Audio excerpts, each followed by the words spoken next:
ces artistes vous mentent. Qui, quand, comment? Tu sauras tout dans cette vidéo puisqu'on va te parler d'Industry Plants. Un nom un peu barbare qui sera au centre de notre réflexion pour tenter d'expliquer pourquoi certains artistes manipulent leurs fans, dont peut-être toi. Avant d'analyser ces artistes et savoir s'ils mentent réellement ou pas, il faut définir le terme d'industry plant. Ça vient de l'anglais et il n'y a pas de traduction française parfaite. Genre c'est pas une plante industrielle, tu vois. Et le problème avec ce terme, c'est qu'il n'y a pas de définition unique. Chacun voit l'industry plant comme il le veut, ce qui rendra encore plus difficile notre analyse des artistes visés par ce terme. Si on prend les définitions les plus récurrentes, un industry plant est un jeune artiste signé par un gros label et qui n'a pas encore établi sa propre identité artistique, et dont le développement se passe dans les coulisses, par le label, pour le faire réussir avec ses gros moyens. La plupart du temps, une fois que l'artiste a percé, il ne parle plus du tout de son passé ou il ment. Et du coup c'est difficile de trouver des infos parce que tout ça se fait dans l'ombre. Pour dénicher un industry plant, il faut voir comment il a percé, avec qui. Et tu connais tes gars, chez Script, on veut des réponses. On a choisi des artistes ciblés comme étant des industry plants. Et à juste titre parce que tu vas voir qu'ils ont des histoires assez cheloues et assez floues. Perso, nous on a été assez étonnés des infos qu'on a trouvées sur certains artistes qu'on écoute quand même assez souvent. Petit disclaimer, industry plant ne veut pas dire artiste nul et sans talent. Il y en a beaucoup qui font de l'excellent taf, de la bonne musique, voilà, c'est hyper important de le dire. Ce qui est important à dire, c'est qu'on a la chance d'être sponsorisé par une marque qui nous a déjà fait confiance et qu'on affectionne particulièrement, Chain Nation. T'as forcément déjà vu passer ces bijoux bien brillants, et c'est normal parce que Chain Nation c'est la bijouterie française numéro 1 sur le drip. Que ce soit les artistes, les sportifs de haut niveau, ils passent tous par là. Leurs bijoux sont mixtes, c'est autant pour les hommes que pour les femmes. Nous on porte des petits colliers qu'on a reçus dans une boîte hyper stylée qui fait bien honneur à la pièce. On a reçu aussi le classique de Chain Nation, la Cuban Link. Sinon il y a un large choix de pendentifs, bagues, bracelets et chaînes, des pièces discrètes comme des pièces beaucoup plus extravagantes. Il y a aussi des slicks, des bijoux de sneakers pour rendre ta paire encore plus stylée. C'est bientôt Noël si tu cherches un cadeau. Si tu doutes encore, sache que leurs pièces sont d'une grande qualité. Et même s'il t'arrive quelque chose avec, elles sont garanties à vie. Pareil, ils ont un service client noté 5 étoiles sur Trustpilot avec plus de 1000 avis. La livraison est hyper rapide, même à l'international, en 2-3 jours t'es livré chez toi ou en point relais et en plus c'est gratuit. Ils ont même un service de création sur mesure, vous pouvez checker leur Insta, c'est du vrai taf. Pour l'occasion, vous pouvez bénéficier d'une réduction de 15% sur votre commande avec le code promo SCRIPT15. Le lien est en description et dans les premiers commentaires. Merci encore à eux de soutenir la chaîne. Bon, une fois que tout ça a été expliqué, je pense qu'on peut démarrer nos petites enquêtes avec le premier artiste. Enfin, la première artiste.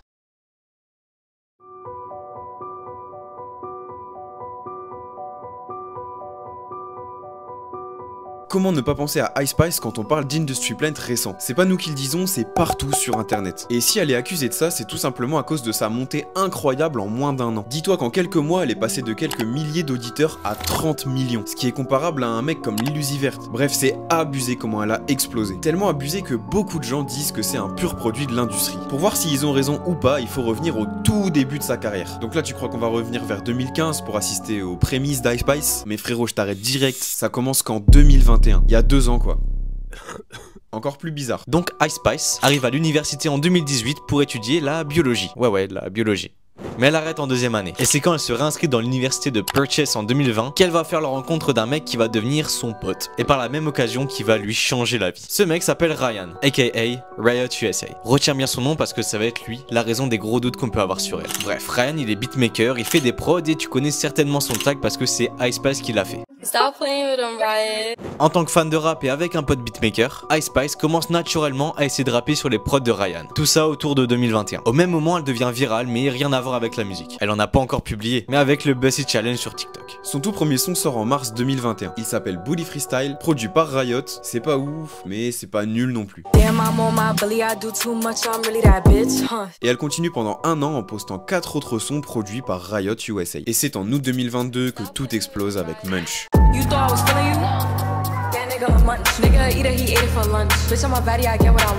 Le son est publié sur la chaîne YouTube Worldstar Hip Hop avec plus de 26 millions d'abonnés. Le morceau inonde les réseaux, tu l'entends partout. Ça passe sur la radio Hot 97 et même Drake la valide en passant le son sur sa radio. Un mois après son buzz, Ice Spice signe chez 10K Project pour 3 millions de dollars. S'ensuit le run en 2023 qu'on connaît pour elle avec des sorties qui fonctionnent de fou, où elle sort clairement hit sur hit. Mais comme on t'a dit en intro, pour être considéré comme un industry plant, il faut être signé avant d'exploser. Donc techniquement, Ice Spice n'en est pas un. Bah ouais, elle a signé après Munch. Mais c'est un peu plus compliqué que ça. Il doit bien avoir une raison pour toutes ces critiques envers elle. En réalité, la plupart sont des haters, déjà. Mais il y a un autre argument qui revient souvent pour justifier qu'Ice Spice est tout simplement une marionnette. Tu te souviens de Ryan ou Riot USA? Bah quand elle l'a rencontré à l'université, c'était pas qu'un simple beatmaker qui faisait des prods dans sa chambre. Si on se penche un peu sur sa vie perso, on remarque que ses deux parents travaillent dans l'industrie musicale. Sa mère, on n'a pas trop d'infos sur ce qu'elle fait, par contre son père là, on sait très bien. Écoute bien ce qu'on va te dire. Le père de Riot USA, c'est DJ Enough. Et c'est pas un simple DJ de mariage miteux, c'est un DJ de la radio Hot 97. Tu sais, la radio qui a bien passé Munch en boucle quand c'est sorti. Pour te dire à quel point cette radio est connue, c'est là où tous les rappeurs sont déjà venus au moins une fois en interview. Bref, DJ Enough passe des sons sur cette radio tous les jours de 4h à 6h de l'après-midi. En sortie de bureau ou d'école, c'est un peu un créneau stratégique. C'est une heure de grande écoute. Et c'est même pas tout pour le papa de Riot USA. À l'époque, c'était le DJ de personne d'autre que Biggie.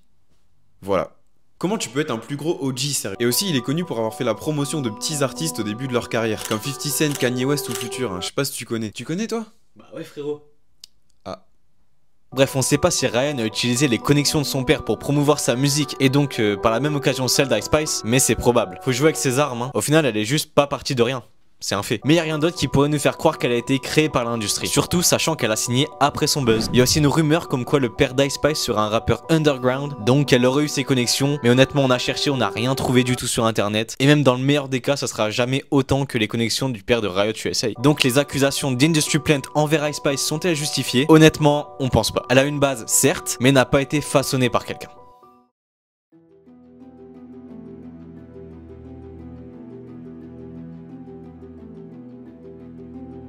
Bon, sur The Kid Laroi, il y a pas mal de choses à dire aussi. Pas mal de contradictions et de zones de flou. Avant de le voir aux côtés de Juice WRLD ou de Justin Bieber à faire des milliards de streams, notamment avec le morceau Stay, le petit a eu un chemin assez spécial et vraiment, mais vraiment prématuré. Et donc, il n'a pas fallu longtemps avant que des soupçons d'Industry Plant tournent autour de lui. Pour essayer de comprendre tout ça, il faut revenir au début de sa carrière et lui, contrairement à Ice Spice, il a commencé vraiment hyper tôt. C'est seulement à 12 ans, en 2015, qu'il commence à s'enregistrer avec le téléphone de sa mère pour poster ensuite ses sons sur SoundCloud. Bon, ça devait être bien nul, mais il a persévéré jusqu'à atteindre l'attention de DJ Marcus Jr., un producteur qui a un peu de buzz localement. Ah ouais, à ce moment-là, on est à Sydney, en Australie. Et Marcus va beaucoup l'aider, que ce soit pour enregistrer ou faire des contacts. On te rappelle juste qu'à ce moment-là, Laroi, il a genre 13 ans. Carrément, les deux s'entendent tellement bien qu'ils décident de faire un groupe nommé Dream Team. On peut même retrouver des vieux posts de la mère de The Kid Laroi qui fait leur promotion sur Facebook. En gros, sans Marcus, il en serait peut-être pas là aujourd'hui. Du coup, normal, il le mentionne tout le temps en interview pour le remercier.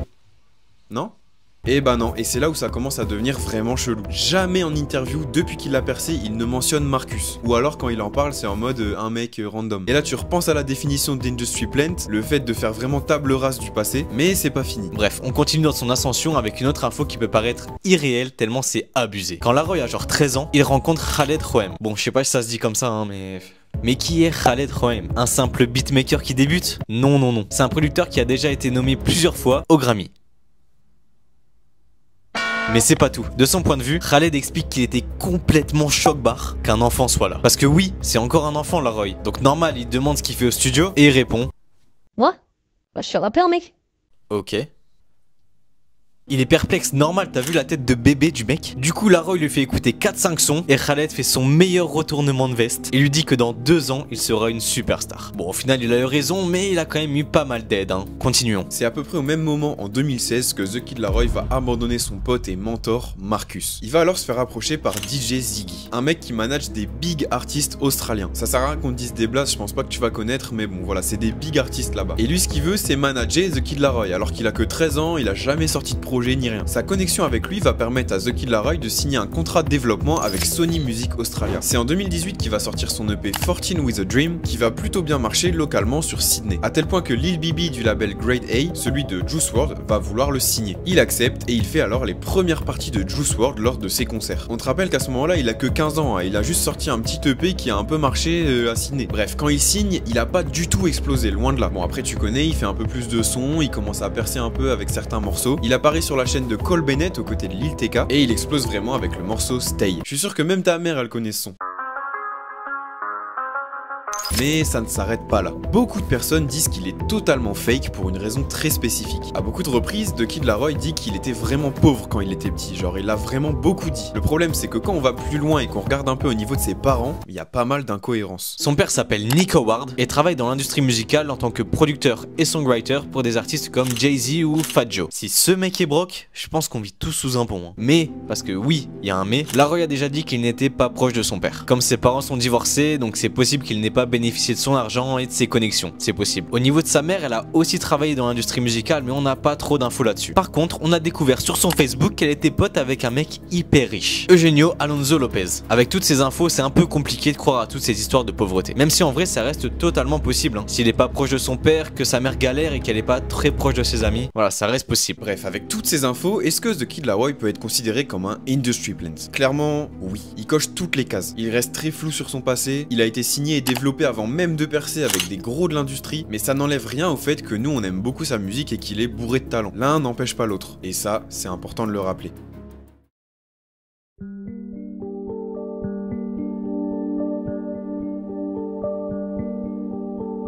Bon, honnêtement, on n'aurait pas mis Cardi B dans cette vidéo si une archive du documentaire de Kanye West en 2018 n'avait pas leaké il y a quelques jours. That's why Cardi B was over there. Cardi B is a plant by the Illuminati. She don't write her raps. She's just there to like sound as ignorant as possible. You know, she was literally replaced Nicki Minaj purposely. And now she doesn't know what to do. She has no idea what the fuck is going on. She thinks it's just a blessing from the universe. There ain't no blessing from the fucking universe.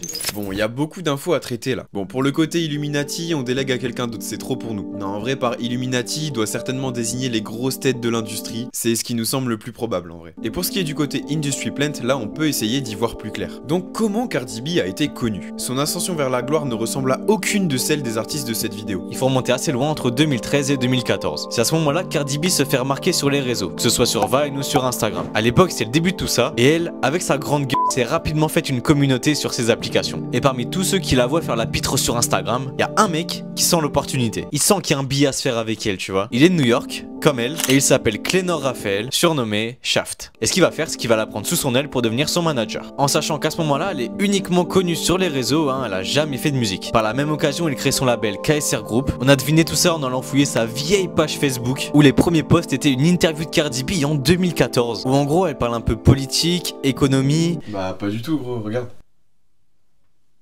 Ah ouais, non, elle parle de ses mensurations et le fait de stripteaser dans les clubs alors qu'elle a ses règles. Bref, du coup, elle continue à faire ses vidéos sur Insta et elle se fait repérer en 2015 pour participer à une émission qui s'appelle Love and Hip Hop. Une émission de télé-réalité où tu suis un peu des personnes qui veulent réussir dans la musique, tu vois un peu leurs embrouilles, etc. Elle fait la saison 6 et 7 et elle devient clairement la star du truc. C'est un peu la Julien Tanti du programme, tu vois. Des problèmes. Et maintenant qu'elle a du clout, de la fame et qu'elle commence à prendre un peu en popularité à travers l'émission, elle quitte tout pour se consacrer à la musique. Elle dit que c'est une passion depuis toute petite, mais la vérité c'est que c'est son manager qui lui a demandé de commencer à rapper. Parce qu'il a vu qu'elle était pas mauvaise, mais il a senti l'argent se vicelard. De là, elle commence à sortir des sons, ça marche pas trop mal, et elle signe chez Atlantic Records en 2017 tout en restant chez KSR. C'est à ce moment-là qu'elle sort Bodak Yellow et explose mondialement. Numéro 1 des Billboard, des stats incroyables et tout. Et en parlant de stats, on en a une qui est terrifiante les gars. Vous êtes 96% à regarder les vidéos sans être abonné. C'est une folie. Donc oui, si tu veux donner de la force à tes refs gratuitement, tu sais ce qu'il te reste à faire. En plus, imagine, ça veut dire que là, on s'approche de 2024 et t'es toujours pas scripté. Qu'est-ce que t'attends, frérot? Bref, donc là, si on fait un petit point, on peut pas tellement dire que c'est une industry plant, parce que KSR, c'est surtout son manager du début, c'est pas un gros label. Mais ce qui est bizarre, c'est ce qui se passe dès sa signature chez Atlantic Records en 2017. Comme on t'a dit, Bodak Yellow sort et c'est un carton. Mais peut-être un peu trop. Le son est tout le temps à la radio. Genre vraiment, c'est abusé. Pas un trajet en voiture sans l'entendre. C'est ce que beaucoup de gens relate de cette époque. Pour beaucoup, Cardi B, enfin son label, a utilisé la payola pour la faire exploser. La payola? Qu'est-ce que c'est que ce truc? En gros, c'est lorsqu'une maison de disques paye des grosses sommes aux radios pour qu'elle diffuse en priorité les morceaux édités par celle-ci afin d'augmenter l'exposition de l'artiste et le faire grimper dans les classements comme les Billboard. Et ce truc, c'est totalement illégal. Pour que ça le soit, il faudrait que le partenariat soit clairement explicité entre la radio et l'artiste, ce qui n'est jamais le cas. Et cette technique, elle a déjà avoué l'avoir utilisée au début de sa carrière. My manager thought that like that record was very commercial, and for my own money, I pay $60,000 so they could, you know, try to play it on the radio. De même, c'est à partir de ce moment-là qu'elle va commencer son clash avec Nicki Minaj, où Nicki lâchera cette phrase. Et c'est pas tout. Un autre élément qui pourrait nous faire croire que Kanye West avait raison sur le fait que Cardi B a été mise en avant de façon totalement superficielle, c'est sa victoire aux Grammy Awards pour l'album de l'année, face à Astroworld de Travis Scott. Beaucoup de gens disent que son label a payé ce Grammy, qui est en vrai une institution totalement corrompue, donc ce serait même pas étonnant. Bon, au final, est-ce que Cardi B c'est une industry plant? Si on prend notre définition, non, puisqu'elle a percé d'elle-même à travers les réseaux et la télé-réalité. Mais ce qui est sûr, c'est qu'elle a ensuite été propulsée quand elle a signé chez Atlantic Records, à un point qu'elle n'aurait jamais atteint en indépendant, et ce par des moyens qui ne seraient pas très légaux comme on a pu le voir avant. Donc Kanye n'a pas totalement raison, mais pas totalement tort non plus.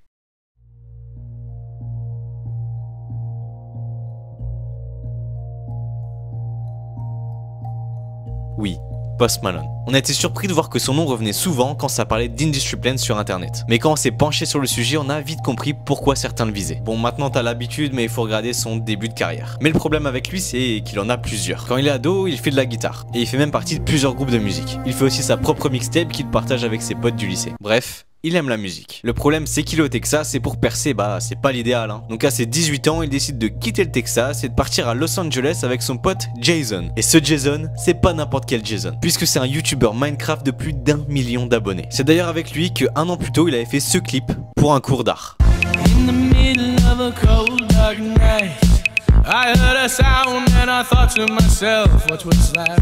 Bref, les deux vont à LA et Post Malone fait partie du crew de Jason sur Minecraft. Il a même révélé quelques années plus tard qu'à ce moment-là, Jason était blindé comme un Qatari. Genre il avait un jet privé à 17 ans. Et si Jason sait une chose sur son pote, c'est qu'il kiffe trop la musique. Donc comme un bon pote riche le ferait, bah il lui paye quelques sessions studio. En février 2015, Post Malone écrit et enregistre un son qu'il appelle White Iverson et il le poste sur SoundCloud. C'est son tout premier son sous le nom de Post Malone sur l'application. Il est inconnu au bataillon et voilà ce qui se passe. And you post it on SoundCloud, and how soon do people start listening to this song? Instantly. How weird is it that all of a sudden kids started passing this thing around to the point that you were getting like 1 million streams in a month? Non, pas à nous, Posty. Ça, c'est l'histoire que Post Malone raconte. Mais en réalité, c'est pas si facile que ça. Personne, et je dis bien personne aussi talentueux qu'il soit, ne peut arriver sur SoundCloud avec un premier son et faire 1 million d'écoutes en quelques jours. Avec toute l'industrie qui t'appelle pour te dire mec, t'es vraiment trop chaud par contre. Si tu le veux bien, on fait un petit retour en arrière en 2014. Par l'intermédiaire de potes, Post Malone va rencontrer Tricon Roberts et Steven Bolden, deux mecs qui forment le groupe de producteurs Take AI. Et ces mecs à l'époque, ils ont déjà produit des sons pour 2 Chainz, Tyga, Wiz Khalifa ou même Travis Scott. Bon, s'il y a bien un point commun avec tous les artistes qu'on a analysés depuis le début de la vidéo, c'est qu'ils ont tous eu des connexions de malade avant de percer. Bref, Posty va passer de nombreuses heures avec eux au studio, et un jour ils font la prod de White Iverson. Post Malone écrit le son et l'enregistre directement. Ils font le mix et lui veut poster le son tout de suite sur SoundCloud. Il le fait et ça explose en quelques heures, comme il l'a dit dans son interview. Il est repost par Wiz Khalifa, Mac Miller, bref, tout va trop vite. Et c'est pour ça que beaucoup pensent qu'il est une industry plant. Suite à ça, il crée sa DA, il kiffe le joueur de basket Allen Iverson, donc il fait tout pour lui ressembler en faisant des tresses et en mettant des grills. Mais comme Ice Spice, c'est après avoir explosé qu'il va signer chez Republic Records en 2015, en août 2015, soit quelques mois après la sortie du son. Au final, est-ce que les gens ont raison d'appeler Post Malone industry plant? En vrai, c'est difficile de l'appeler comme ça vu qu'il a signé après avoir explosé. Mais ce qui est indéniable, c'est qu'il a eu l'aide de beaucoup d'acteurs de l'industrie pour percer, que ce soit TKI ou d'autres qu'on ne connaît pas, parce que débarquer de nulle part et faire des millions de streams, c'est plus que suspect. Surtout que pas mal de vidéos de son passé ont complètement disparu d'internet. Du coup, c'est difficile d'avoir des infos, ce qui rend le truc encore plus louche. Mais si on doit répondre et prendre position, on dirait non. Post Malone n'est pas un industry plant. Mais ça, c'est seulement si on prend notre définition du terme. Bon, nous, on te remercie d'avoir regardé cette vidéo. Tu peux donner ton avis sur les artistes qu'on a cités en commentaire, on répondra à tout le monde. Et on vous rappelle, les gars, vous êtes 96% à regarder les vidéos sans être abonné. Donc n'hésitez pas à vous abonner, ça nous ferait vraiment plaisir. Et surtout, n'oubliez pas, restez scriptés les refs.